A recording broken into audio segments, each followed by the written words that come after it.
Right. Yes. So even maybe later on, you can also describe on maybe a percentage, if I could work out a rough figure. Yes. Is there a way to work out a rough figure based on how much you're currently earning? Say, for example, the 20,000, 200,000 Kenya shillings, and then 10% of that. Yes. Ideally, then over the next maybe 20 working years, if every single month is 20,000, Yes. keeping aside, then you have a rough idea of maybe 1 million or 2 million or 10 million is enough for you Yes. to actually settle down. But before we get that, a lot of people pay the NSSF, right? Yes. How do you claim this? And is it really enough to sustain you when you're getting into retirement, the Social Security Fund?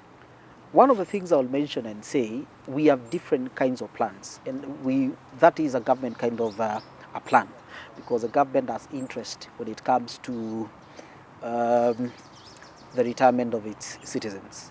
But I'll also say there is what we call occupational pension, because if you're employed, then that means at the end of it, there is money that will come, meaning at the end of the, let's say, the voluntary retirement, probably that starts at, let's say, 50 years, or the compulsory at 60 years.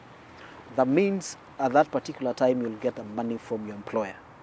The money that is given by your employer, sometimes it usually a portion, like the amount of money that you've saved, it could be, let's say, a third of that. Then the other amount of money, the 2/3, is a portion to what we call the monthly monies that you get as pension. But other than NSSF, I want to probably put some light into that. Then there's what we call a personal pension plan, where I decide I want to start putting in money, not for my employer, putting in money. Then a time comes when now at 50 I can access that money. Then lastly is what you talked about. That is the NSSF. These are government driven kind of a pension plan. When you look at the amounts of money that they deduct from the people who are employed, it's really minimal. That means that is just a boost to anybody or anyone who retires. So I wouldn't say that that is something to depend so much on, because it's not really comparable to even the pension money that you get from probably your occupation or from your own plan. Right. So what I'm gathering from you is that over and above the government having the Social Security Fund, you need to have a personal pension fund. Yes. In order for you to prepare for retirement as well as other sources. So then you talked about healthcare. So how much really would ideally healthcare cost during retirement? I mean, you said you have to have an estimate of how much you would need, but you know, when you're in your 60s, ideally, that's a stage where you're not, or 50s plus, you're not quite sure what kind of monies you would have. So would you perhaps guide the viewers on how much you would need? One of the things that I will say is, like I said, at that age, your expenses begin to move up. And one of the things I'll say is, in as much as probably you'll move up country and you're not able to,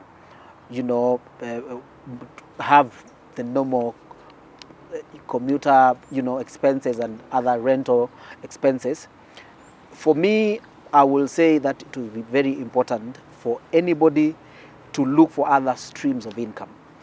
And that will also sustain you at that time, other than what you've saved. Pension will be one of the streams of income. They are what we call, like I said, when you're paid, they are the lump sum, a third of the amount of money that you've, let's say, saved over time, or whatever you've been contributing.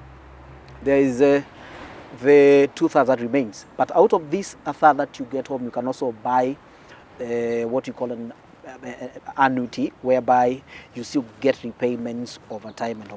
And beyond that, you can also have other sources of income, like putting up some business in the course of your life, or beginning some consultancy and all that kind of a thing. So that time, you not purely depend on pension. Because when you talk about pension for purposes of meeting your, all those bills, the mathematics and they work. And from where I see it from a finance perspective, that math, and that's why probably I'm tried not to give a specific amount of money. Yeah. It's because the medical bills move up. The frequency of visiting the hospital moves up. You also begin to have probably a few checks here and there to the hospital, other than the medical bills that you pay specifically for, maybe if you're unwell. So for me, I'll recommend for any young person to begin planning, one, by the normal contribution, of course, like looking for the personal pension plan, like I said. But also, in addition to that, in as much as there is the occupational pension and the NSSF, start something that you know over that time will begin to give you income at that time. It could be even real estate investment. You've seen people in the villages, they move and put up something that will give you like 10 or 30,000. Yeah. You're getting something. Yeah. That way you will be in a good position to live longer. And one of the statistics I didn't share to you is that many people have done different researches, especially on the issue of retirement and the death of people. And, when you look at the rate at which people die after retirement is not comparable to when they are working. Reasons, when I was looking at different people have written different areas, especially on that space of pension. The males die twice as much as the females. But also with the life expectancy of, like in the country, the latest is 66.7 years. That means if you retire at 60, that means within 7 years or 8 years, you are likely to go. And then it shows that for men, it will take them like, let's say 8 years, and for women, it will take them like 10 years over that period of time.